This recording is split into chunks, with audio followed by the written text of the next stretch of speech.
चिंता को तलवार की नोक पे रखे वो राजपूत, रेत की नाव लेके समंदर से शर्त लगाए वो राजपूत, और जिसका सर कटे फिर भी धड़ दुश्मन से लड़ता रहे वो राजपूत। मेरे प्यारे दोस्तों, राजपूतों की पिक्चरें तो बहुत देख ली, आज उनका इतिहास भी देख लेते हैं और शुरू करते हैं आज का लेक्चर, जो कि रहेगा राजपूत काल के बारे में। देखिए दोस्तों, मैंने आपको पहले भी बताया था, एक बार मैं चीज़ों को आपको रिकॉल करा देता हूं कि जो उस टाइम पे इंडिया में एंटर लेने की जो स्थिति थी वो सिर्फ सिंध की तरफ से ही बनती थी, क्योंकि भारत नीचे से पानी से घिरा हुआ था और ऊपर की तरफ आप देखेंगे सिक्किम हो गया, हिमाचल प्रदेश हो गया, यहाँ पे पूरा का पूरा हिमालय खड़ा हुआ है। तो कोई भी इतना बड़ा शासक नहीं था कि वो पूरे के पूरे हिमालय को लांघ कर भारत में एंट्री ले। और देखिए, आज वीडियो पढ़ेंगे राजपूतों के बारे में। आखिर राजपूत इतने इंपॉर्टेंट क्यों है हिस्ट्री में? ये इंपॉर्टेंट इसलिए है क्योंकि भारत में जब मुसलमान भारत में आके बस रहे थे और वो भारत पर आक्रमण कर रहे थे, तो ये राजपूत उस एरिया में राज कर रहे थे जहां से ये मुसलमान भारत में एंट्री लेते। फॉर एग्जांपल राजस्थान और पंजाब, उत्तर प्रदेश, दिल्ली और थोड़ा बहुत जम्मू कश्मीर का एरिया, और ये जो बाहर से लोग आते थे ये अफगानिस्तान की तरफ से होते हुए और ये इसी रास्ते से भारत में एंट्री लेते थे, जिसकी वजह से राजपूतों का बहुत महत्व है और ये उस टाइम उसी एरिया में अपना शासन कर रहे थे। चलिए दोस्तों, शुरू करते हैं आज का लेक्चर। देखिए, बात करें अगर राजपूत काल की, तो ये जो काल है ये 700 से लेकर 1200 एडी तक चलेगा। अब ये कई बार पेपर में पूछा गया है, तो आप इस चीज का याद रखिएगा कि राजपूत जो वंश है ये टोटल 36 वंश है, लेकिन हमें 36 नहीं पढ़ने, हमें मेन 4 के बारे में पढ़ना है। अच्छा देखिए, राजपूत इतने पावरफुल थे, फिर भी ये भारत में क्यों खत्म हो गए उस टाइम पे, और क्यों मुसलमान इनको हराने में कामयाब रहे? उसका रीजन ये था क्योंकि ये जो राजपूत थे इनमें यूनिटी नहीं थी। यूनिटी का मतलब फॉर एग्जांपल मैं समझाता हूं आपको, जैसे गुज्जर प्रतिहार वंश पढ़ेंगे, उसके बाद गढ़वाल वंश पढ़ेंगे, चौहान वंश पढ़ेंगे, चंदेल वंश पढ़ेंगे, तो इनमें तो यूनिटी थी। जैसे गढ़वाल वंश के जो लोग थे वो तो आपस में यूनिटी रखते थे, लेकिन ये जैसे गढ़वाल के जो है चौहान वंश के लोगों से युद्ध करते रहते थे, चंदेल के लोगों से युद्ध करते रहते, तो आपस में लड़ते रहते थे, जिसकी वजह से इनकी पावर बढ़ गई थी और मुसलमान इनको एक एक करके सब मुसलमानों ने इन लोगों को हराया, क्योंकि ये बटे हुए थे, एक तरीके से जुट नहीं थे।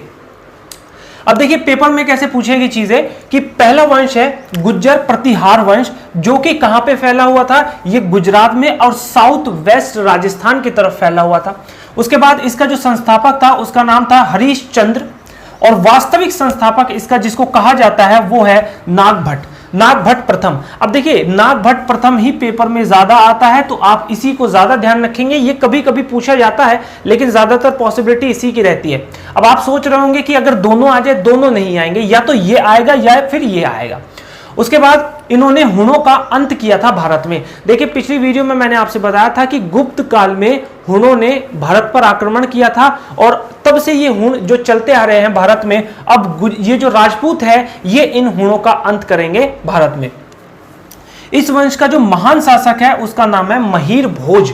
महीर भोज इस वंश का महान शासक था और इसने अपनी राजधानी बनाई थी कन्नौज। अब देखिए, इसी के बारे में है, इसने उपाधि ली थी, इसने 2 उपाधियां ली थी। पहली है आदि वारहा और प्रभास, ये दोनों की दोनों उपाधि महीर भोज ने ली थी। उसके बाद ये जो महीर भोज है इस गुज्जर प्रतिहार वंश का जो लास्ट रूलर था, ये दोनों पॉइंट इससे रिलेटेड थे, महीर भोज से, और ये जो लास्ट वाला पॉइंट मैंने लिखा है इसका जो लास्ट रूलर था उसका नाम था यशपाल। उसके बाद बात करेंगे गढ़वाल वंश के बारे में। देखिए, गढ़वाल वंश जो है इसकी राजधानी थी कन्नौज, और इसका जो संस्थापक था उसका नाम था चंदेल। अंतिम सबसे लोकप्रिय जो शासक रहा है गढ़वाल वंश का उसका नाम रहा है जयचंद। अब देखिए, ये जयचंद बड़ा इंपॉर्टेंट है। ये इंपॉर्टेंट इसलिए है क्योंकि 1194 में एक चंदावर का युद्ध हुआ था, और इस युद्ध में मोहम्मद गोरी और जयचंद के बीच में ये युद्ध हुआ था, और इसमें जयचंद हार जाता है और मोहम्मद गोरी जीत जाता है। अब देखिए, यहां से आप मुस्लिम जो रूलर्स थे उनके नाम सुनना स्टार्ट करेंगे, क्योंकि इन्हीं लोगों को हरा के मुसलमान भारत में बसेंगे। सबसे फेमस जो वंश रहा है चौहान वंश। चौहान लोगों के बारे में आप बहुत ज्यादा सुनते भी होंगे, पृथ्वीराज चौहान के बारे में सुनते हैं, तो उनकी भी बात होगी। तो चौहान वंश की जो राजधानी थी अहिच्छत्र, और बाद में बदल के इन्होंने अपनी राजधानी अजमेर कर ली थी। उसके बाद इसका जो फाउंडर था उसका नाम था वासुदेव, काफी इंपॉर्टेंट है, कई बार पेपर में पूछा गया है, तो इसको आप इंपॉर्टेंट लगाइएगा। उसके बाद प्रथम महान शासक जो है इसका पृथ्वीराज प्रथम था। पृथ्वीराज प्रथम का ही एक बेटा था जिसका नाम था अजय राज। अब ये जो अजय राज था इसने एक शहर बसवाया था अजमेर नाम से। तो ये अजमेर जो शहर था जिसको बाद में राजधानी बनाया गया था, ये किसने बसाया था, उसका नाम था अजय राज। अब देखिए सबसे मोस्ट इंपॉर्टेंट पॉइंट इस जो वंश का है वो है पृथ्वीराज तृतीय। अब पृथ्वीराज तृतीय इसका जो समय रहा है वो 1178 से लेके 1192 तक रहा है। बहुत इंपॉर्टेंट है क्योंकि इसमें क्या हुआ कि मोहम्मद गोरी जो था जब ये भारत पर आता था आक्रमण करने, तो इसको पृथ्वीराज तृतीय का सामना करना पड़ता था। बहुत से लोग इसको पृथ्वीराज चौहान कह देते हैं, तो इनका सामना करना पड़ता था। और पृथ्वीराज तृतीय ने मोहम्मद गोरी को कई बार हराया, लेकिन कई बार हराने के बाद माफ कर दिया।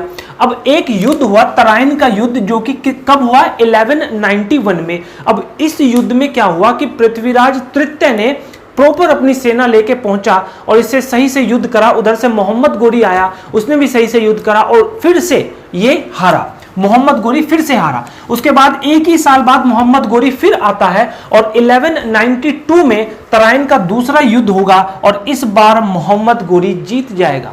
और जैसे ही मोहम्मद गोरी जीतेगा ये कोई दया नहीं दिखाएगा, ये टाइम का फायदा उठाएगा, वक्त की नजाकत को समझेगा और ये तुरंत पृथ्वीराज तृतीय को मार देगा, बंदी बना लेता है और मार देता है। अब ये जो जानकारी है ये हमें दो किताबों से मिलती है। पहली किताब है पृथ्वीराज रासो और दूसरी किताब है पृथ्वीराज विजय। अब ये दोनों किताब बड़ी इंपॉर्टेंट है, कई बार पूछी जाती है और स्पेशली ये फर्स्ट वाली तो बहुत बार पूछी गई है पेपर में। तो इस जो पृथ्वीराज रासो किताब है ये किसने लिखी है, ये लिखी है चंद्रवरदाई ने।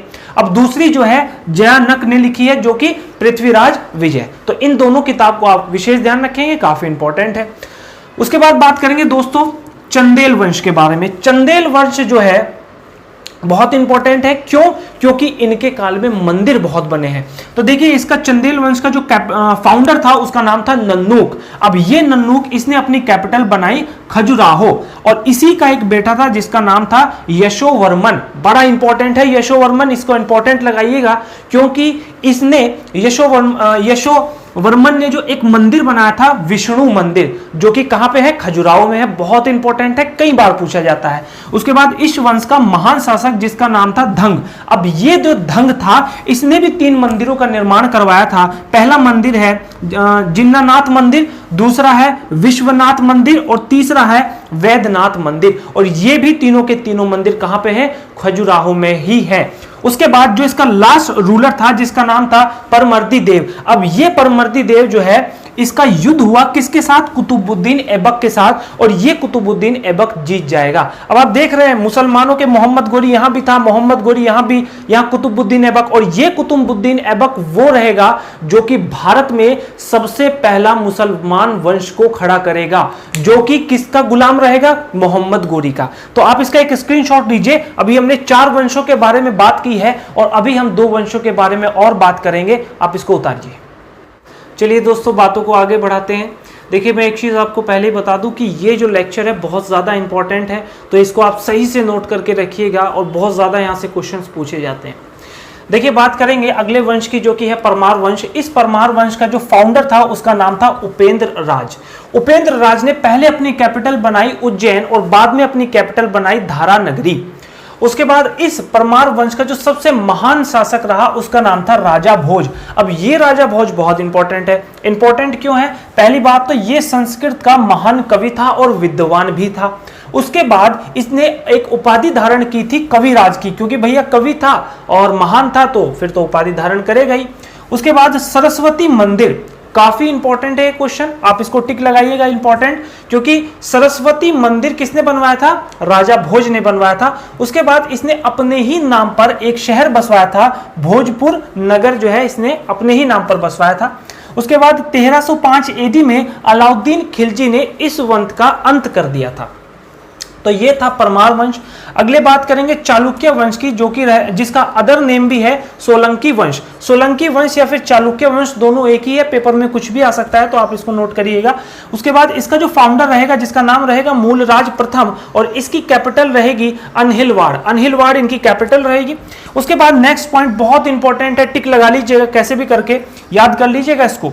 देखिए, महमूद गजनवी ने जब सोमनाथ मंदिर पर आक्रमण किया था, उस टाइम राजा भीम प्रथम था, और ये भीम प्रथम इसी वंश का राजा था। अब ये जो जब उसने सोमनाथ मंदिर पर आक्रमण किया था, तो वो जो मंदिर था जिस राजा के एरिया में आता था या जिस राजा के क्षेत्र में आता था, वो राजा था भीम प्रथम।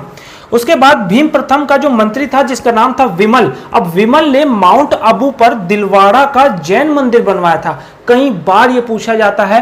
अच्छा, ये क्वेश्चन दो तरीके से पूछा जाता है। एक तो ये पूछा था किसने बनवाया था, तो बनवाया तो विमल ने था, लेकिन उस टाइम का राजा कौन था, तो राजा था भीम प्रथम। उसके बाद जयसिंह सिद्धराज। जयसिंह सिद्धराज जो है, इसने माउंट आबू पर्वत पर अपने 7 पूर्वजों की मूर्ति बनवाई थी। तो ये कई बार पूछा जाता है कि कौन सा वो महान राजा था जिसने 7 पूर्वजों की मूर्ति बनवाई थी अपने साथ, तो इसको भी आप ध्यान रखिएगा। उसके बाद 1178 में माउंट आबू में भीम प्रथम ने मोहम्मद गोरी को कैद कर लिया था। इसने मोहम्मद गोरी से वहां पे युद्ध करा था और इसने उसको कैद भी कर लिया था। उसके बाद अगला वंश आता है। अब देखिए, ये इसमें अगला वंश नहीं है, यहां तक ये वंश खत्म हो जाते हैं। अब ये एक नया छोटा सा वंश है, और ये पढ़ना इसलिए जरूरी है क्योंकि जो मोहम्मद गजनवी था, जब उसने सोमनाथ मंदिर पर आक्रमण किया था और वो भारत में जब एंट्री ले रहा था, तो सबसे पहला युद्ध उसने जयपाल के साथ किया था। अब ये जयपाल कई बार पेपर में पूछा गया है। तो ये जो जयपाल था, ये हिंदू शाही वंश था एक, उसी का फाउंडर था जयपाल। अब इस जयपाल की कैपिटल थी, मतलब इसने अपनी कैपिटल बनाई थी पेशावर। अब पेशावर कैपिटल बनाए। अब देखिए, 1001 में, ध्यान समझिएगा, बहुत इंपॉर्टेंट है, 1001 में पहला हमला जब महमूद गजनवी ने किया था भारत पर, मैं बात मंदिर की नहीं कर रहा हूं, मैं बात कर रहा हूं कि सबसे पहला युद्ध किससे किया था उसने, तो जयपाल से ही उसने सबसे पहला युद्ध किया था। और जयपाल को कई बार उसने पराजित किया, और बाद में आके जयपाल ने आत्महत्या कर ली थी। और इसी का पुत्र था जिसका नाम था आनंद पाल, और इस आनंद पाल ने जो ये महमूद गजनवी था, इसने इसको भी 2 बार हराया था। तो ये याद रखिएगा, सबसे मेन इंपॉर्टेंट पॉइंट है ये 1001 वाला। उसके बाद 2 छोटे छोटे से वंश हैं, इनको भी देख लीजिए। बंगाल का पाल वंश। अब ये बंगाल का पाल वंश पढ़ना क्यों जरूरी है, क्योंकि भैया एक विक्रमशिला विश्वविद्यालय है, बौद्ध धर्म का है, कई बार आपने क्वेश्चन भी देखा होगा। तो ये किसने बनवाया था, ये बहुत ज्यादा पूछा जाता है, जिसकी वजह से इस वंश को बताना पड़ेगा। अब बंगाल का पाल वंश, इसका फाउंडर था गोपाल, और इसी का पुत्र था धर्मपाल। अब इस धर्मपाल ने विक्रमशिला विश्वविद्यालय, जो कि बौद्ध धर्म से संबंधित है, धर्मपाल ने ही बनवाया था। तो ध्यान रखिएगा, बहुत इंपॉर्टेंट है। और इसका जो लास्ट रूलर था, जिसका नाम था रामपाल। अब बंगाल का सेन वंश के बारे में भी देख लेते हैं, इसका ज्यादा नहीं पूछा जाता है, बस इसका फाउंडर और ग्रेटेस्ट रूलर आप देख लीजिए। जो इसका फाउंडर था उसका नाम था सामंत सेन, और जो ग्रेटेस्ट रूलर था उसका नाम था लक्ष्मण सेन। तो आज की वीडियो में इतना ही, और ये जो लेक्चर था आज का बहुत ज्यादा इंपॉर्टेंट है, मैं फिर से कह रहा हूं, इसको आप सही से नोट करिएगा, क्योंकि बहुत ज्यादा यहां से क्वेश्चन पूछे जाते हैं। तो आज के लिए इतना ही। अगर आपको वीडियो अच्छी लगी हो तो इस वीडियो को शेयर कीजिए, और बाकी मिलते हैं अगली वीडियो में। तो आज के लिए इतना ही, बहुत बहुत धन्यवाद।